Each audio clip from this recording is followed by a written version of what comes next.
Hello everybody, welcome to another reaction video here on Snyder's Inc. And today we got another Mr. Ballen video. And this one is on The Watcher, and this is not something that's brand new. This isn't new to me, really. Like, I've watched many different things on The Watcher. A lot of different crime things talk about it, so it's not exactly new to me. But I'm interested to see if Mr. Ballen has stuff that maybe I don't know. That's the main thing. Let's see if he has something that I don't know about The Watcher. So yeah, the title is Family Terrorized by Stalker, the true story of, quotations, The Watcher. So, are you all ready? I'm ready. Let's begin. What's going on, guys? Mr. Ballen here, former Navy SEAL turned internet storyteller with a focus on the strange, dark, and mysterious. And speaking of mysterious, today I have a mystery for you, and it's one of the more recent mysteries. It happened in 2014 and spanned a couple of years following that. It is a story that plays out like a psychological thriller, and in fact, Netflix recently purchased the rights to make a movie or show about this case from the family that were the victims of this case. The too long Please let me know if that ever comes out. didn't read version of this story is you have this all-American family that purchases their dream home. They're getting ready to move in, and they start receiving these awful, wrathful, threatening letters from some anonymous person or group.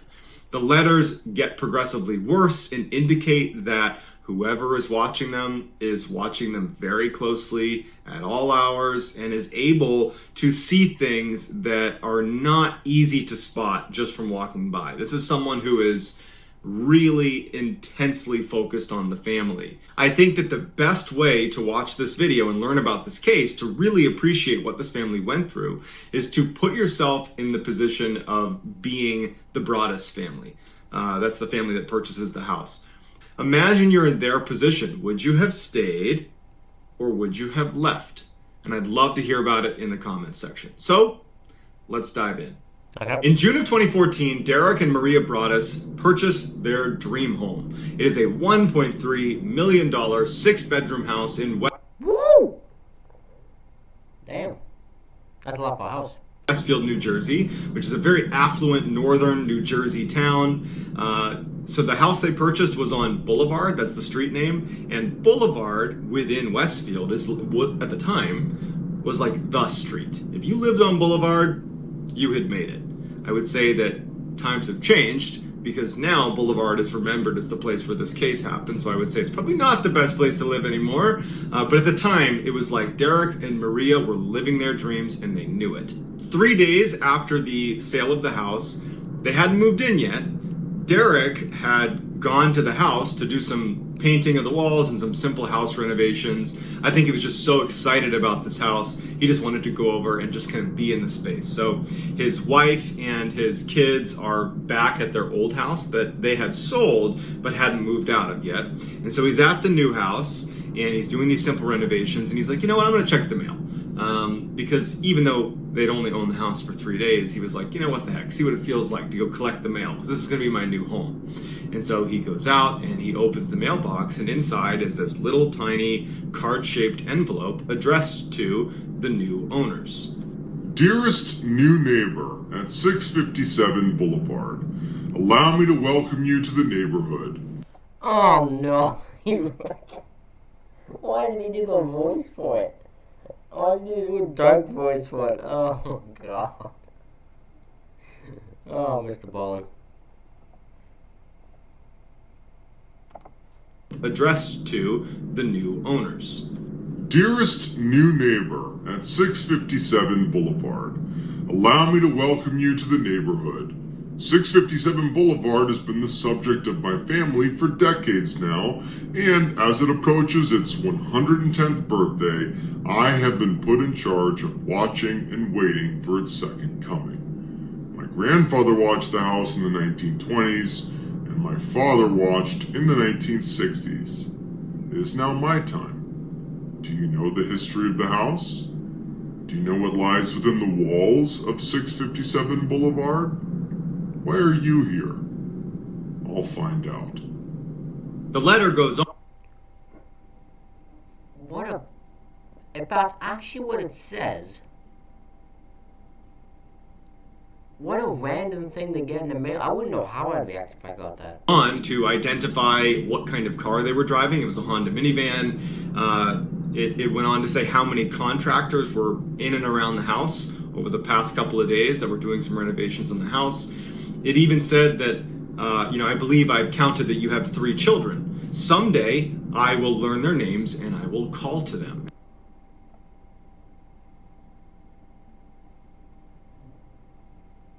Well, that's freaking creepy for him to say, oh, I will find out your children's name and I will call to them.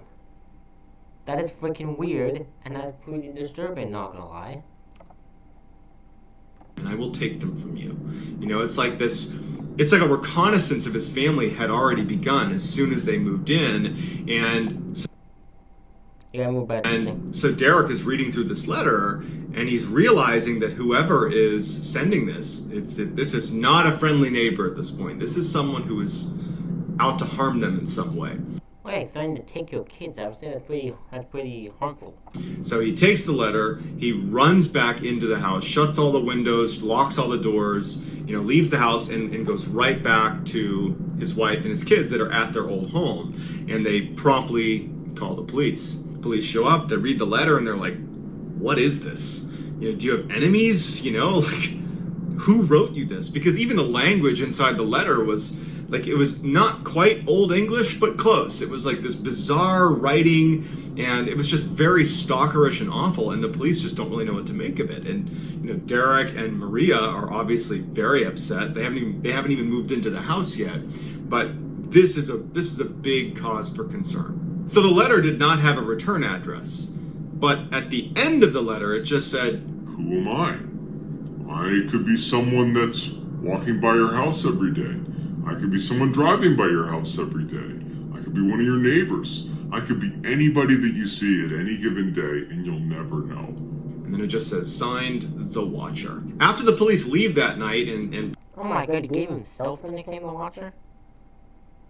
Mike for himself. Promised to launch their own investigation. Derek and Maria, they're totally on edge, and so they write an email, even though it's super late, to the Woods family. They're the family that sold the house to Derek and Maria. And they say, hey, we just got this strange threatening letter. Have you received anything like this? Because the Watcher claims to have been watching you for the entire time you were there. And the Woods family writes back and they say, 3 days, I think it was 3 days before we actually left the house, we did receive a letter. It wasn't threatening. It was just thanking us for our time in the house and treating it with respect, and that it would be taken care of going forward, and that this person would look after the house for us, and it was signed The Watcher. But to be honest, we didn't think much of it. We crumpled it up and threw it away. Interesting. So what did this family do? The old family that lived in the house. What did they do that made them not get a threatening one?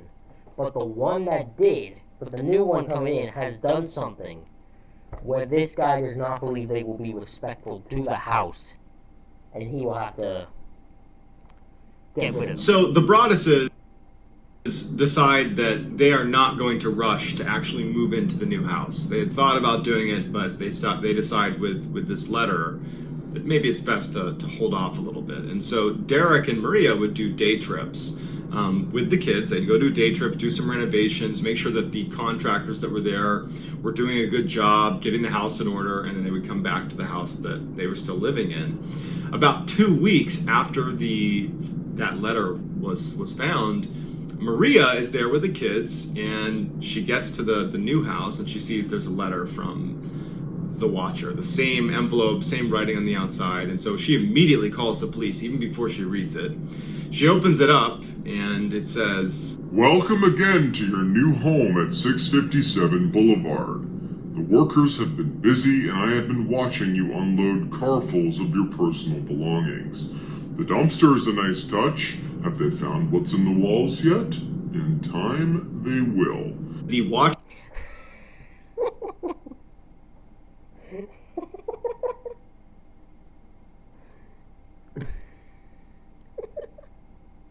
What is this? What the hell is this crap? The dumpster is a nice touch is what broke me. I just what a random line to throw in there. Have they found what's in the wall? Unless there's a dead body in these walls. I don't want to know what's in these walls. Watcher goes on to identify each of their kids by nickname and by birth order. What? Which implies that... What? What? He knows the kids' nicknames? What?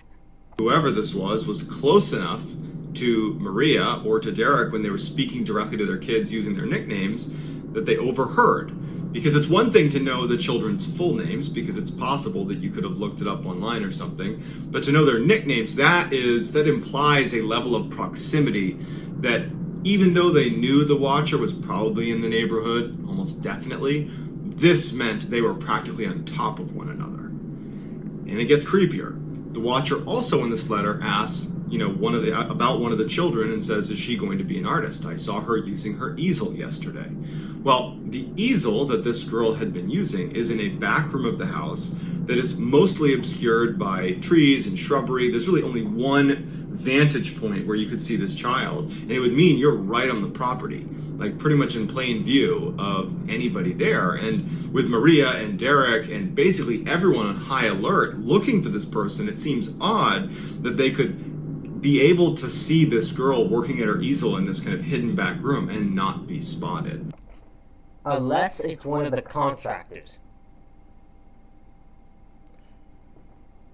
See, that wasn't thought of, was it? Unless it's one of the contractors, because the contractor could look in there and nothing would be suspicious because it's the contractor doing just his thing. No one would look at him differently. Ooh, I think I just just add a new wrinkle to this. And then, of course, to kind of seal the deal, making this letter just totally terrifying, they go on to say, do your kids go in the basement? I'd be afraid if I were them. It's far away from the rest of the house, and if you were upstairs, you would never hear them scream. Who has the bedrooms facing the street? I'll know as soon as you move in. Then I can plan better. So at this point, Derek and Maria... What the hell?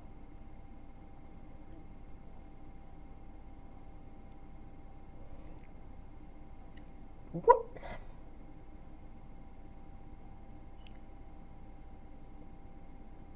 I have a theory, but I'm waiting. Are in full crisis mode, because it's one thing to be watched, which is bad. It's another when the person watching you is now overtly threatening your family, your kids. It's a bad situation. So Derek and Maria at this point, they don't know if they're even ever going to move into this new house. It felt unsafe. And so for a few weeks, they're kind of teetering on whether it's worth moving in or not, and so that they aren't there. They're not going to the new house at all. And a third letter arrives basically saying, where are you? The house misses you, obviously from the Watcher. At one point between the first letter and third letter, Derek was speaking with John Schmidt, who lived 2 doors down from their new property on Boulevard. And John was saying that Derek ought to look into the Langfords. It was a family that lived right next to their new house, kind of a little bit of a strange family. It was a 90-something-year-old mother and her adult children who lived with her, who were all in their 60s. And one of the children, Michael, he was just known in the area of being a little bit odd. Like, he would just kind of creep out other people. It wasn't uncommon to have him walk across people's property, little things like that, like looking in windows, just giving the vibe that he was a little bit strange and people didn't really like being around him. So Derek brings it up to the police that, hey, you should look into Michael Langford. He lives right near us. Neighbors are saying he's a little bit off. the police were like, actually, he was the first person we talked to. We brought him in, we questioned him, he denied it, we have no evidence tying him to it, and we just don't think it's him.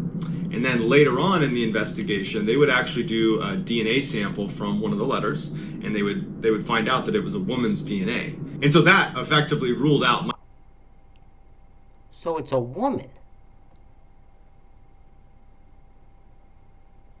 Okay, my theory's getting stronger. Michael Langford, but the If I get one more thing that kind of ties into my theory, I will bring it up. Langfords had a daughter, and so they decided maybe it could be her, and so they actually got a water bottle from her that they found, and they tested that, and it wasn't a match. So the Langfords were ruled out. Derek is growing increasingly more paranoid and angry. You know, Did they not try the mother? It's old British. It's old like English, so she might be able to write it. Went from being, scared of what was potentially going to happen to feeling like, how dare you threaten my family, my kids? And he started telling the police, like, if you don't find who's doing this. Turn your designs into profit with Printful. Place them on any of our products and sell them on. I'm going to figure out who it is, and then you're not going to be dealing with, a stalking case. You're going to be dealing with a different kind of case, if you catch my drift. And so the police were like, don't do anything crazy. We're working as hard as we can. It's just there's not much to go on here. Derek wasn't okay with that. He set up this elaborate camera system in and around his house, the new house. He started staying at the new house, turning off all the lights and crouching behind windows and staring at the mailbox in hopes of being able to confront anybody who went near it. He ended up hiring 2 former FBI agents to launch his own private investigation. He hired a handwriting expert. Okay, this is becoming overly paranoid. This is paranoid to another level. This is overly thinking, right? Because I feel too much. They're putting too much into this. Okay, I'm gonna reveal my theory. I have a theory that this is just all an act. Because, as Mr. Ballen put, for him to have seen the painting, he wouldn't, see the dog painting, he would have to be on the property. And if there's a bunch of contractors and the family there's no way they would be able to just be hidden. So my feeling is that this is just an act by the family to get either some attention or get something else out of it. To analyze the letters themselves to see if they could pick up details about who this was and potentially profile them. And this person, all they could conclude was it was someone who was really, really mad. But all those things really didn't lead to any results. It was just Derek had become obsessed, and he was willing to basically do anything to find out who the heck is writing these letters. So at this point, the Broadduses had already sold their old house. They were still living in it because they hadn't moved into the new house, the house being watched. But at some point, the new owners of the house they sold were ready to move in. And so the Broadduses had to move in with Maria's family, but were still paying the mortgage on 657 Boulevard. Can you imagine what your family's thinking? That family thinking? They go and they go to the wife's family's house, and then they're probably just sitting there like, you have a house. You just bought a house. Just go move into that house. What are you doing? At this point, the community started kind of spreading rumors about the Broaddus family. People believed that the reason they weren't moving into this beautiful new home was, they were getting a divorce, or they had some legal problems.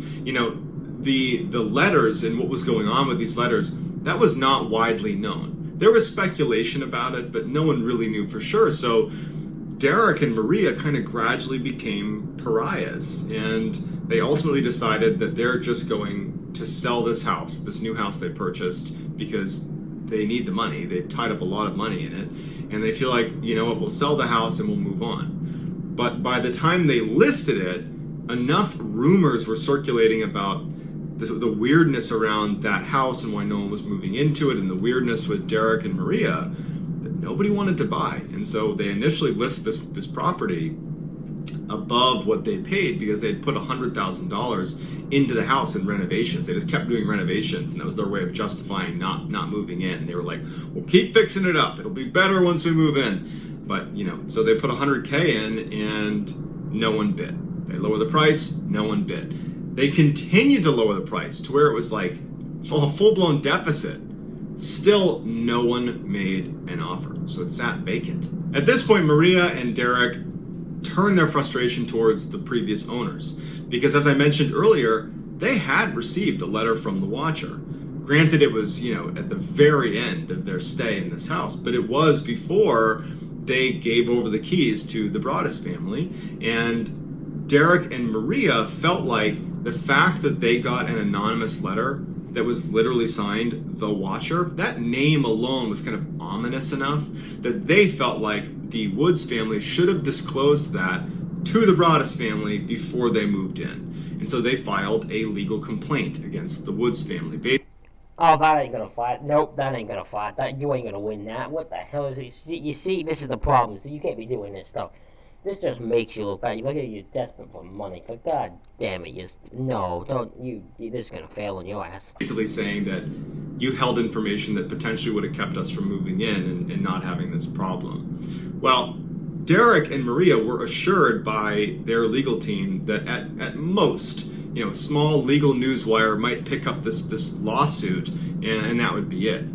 But the story, it got picked up by a number of outlets. The fact that they were filing a complaint against the previous owners over basically a stalker. And all of a sudden, they were all over the news. Yep. The Broaddus family had over 300 media requests.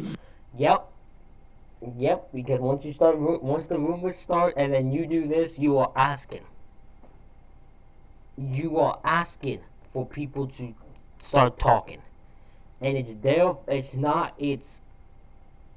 Broaddus family's fault that it's gone as big as it did, because they have escalated it and made it more mysterious than it was.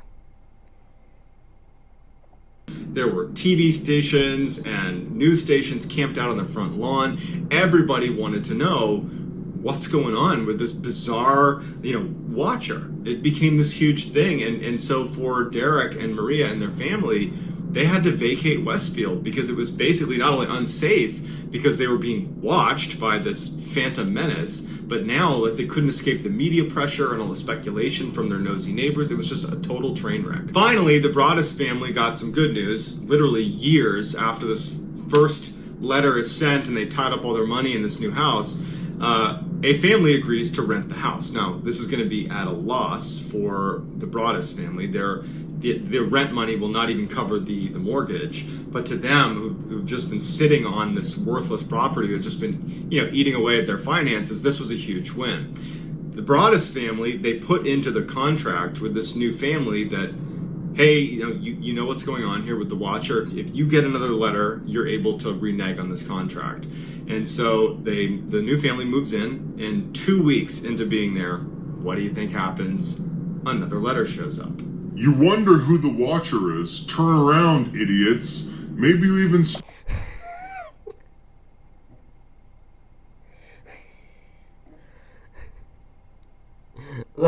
I love it. I love it. Spoke to me. One of the so-called neighbors who has no idea who the Watcher could be. Or maybe you do know and are too scared to tell anyone. My soldiers of the Boulevard followed my orders to a T. They carried out their mission and they saved the soul of 657 Boulevard with my orders. All hail the Watcher. The renter was also mentioned in this letter and was definitely spooked. But they decide that they're still willing to stick around because they knew going in this could happen. They just asked that the Broaddus family install even more cameras. And so they did that. They installed more cameras and they decided to stay. Derek and Maria are obviously disheartened, but at the same time, now they have more evidence against the Watcher. And so they take this new letter, they bring it to the police, and unfortunately, much like the other few letters they'd received, there was nothing much to go on, except that you have this person claiming to watch them, but no hard evidence to tie it to anybody. So once again, they got nowhere.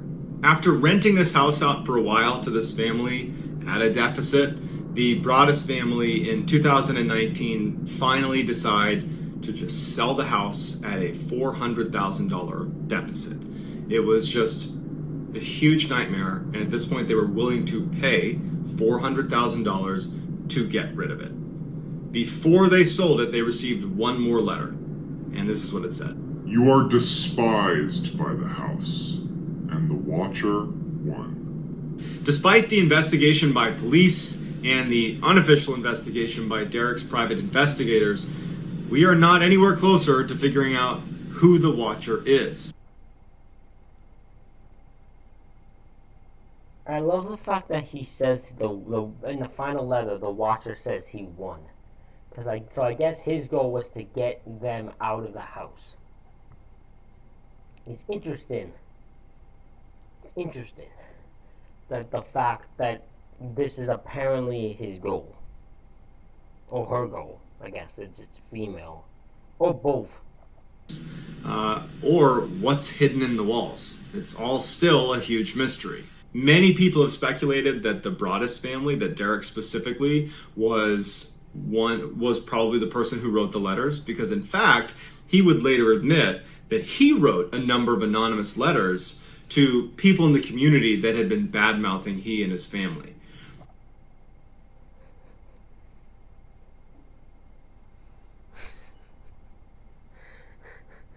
You stupid bastard. Oh, boy. Oh, yeah, that makes you look good. Dumbass.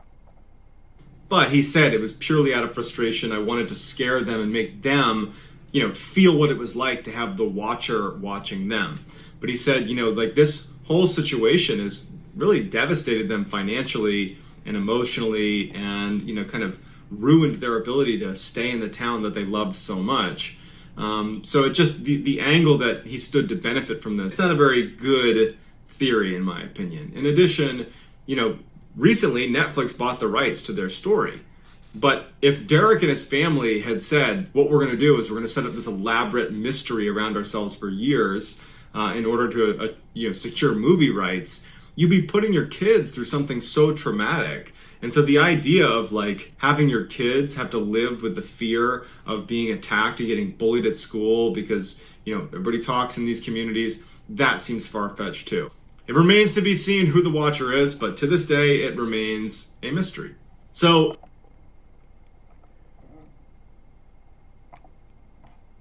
that's interesting. That is interesting. Now, I have no idea. I have no prediction. My guess was the family, but he does make good points on why it probably isn't. But then again, they could be. We never know. We don't know how it's going to go. We don't know. But that concludes this reaction, everybody. Let me know what you think in the comments. Also, hit the like button, hit the subscribe button. Also, comment any suggestions for stuff you'd like me to do. I will be doing more Mr Ballen stuff. There's one more for me to do. I also have another couple of videos I will be doing throughout the week again, because Monday I got my dental thing done, and I'm probably going to take a couple of days to not do reactions as on the day of, so a lot of them will be probably pre-recorded. But, it's fine. It goes. Thank you, everybody, for watching, and I'll see you for the next one.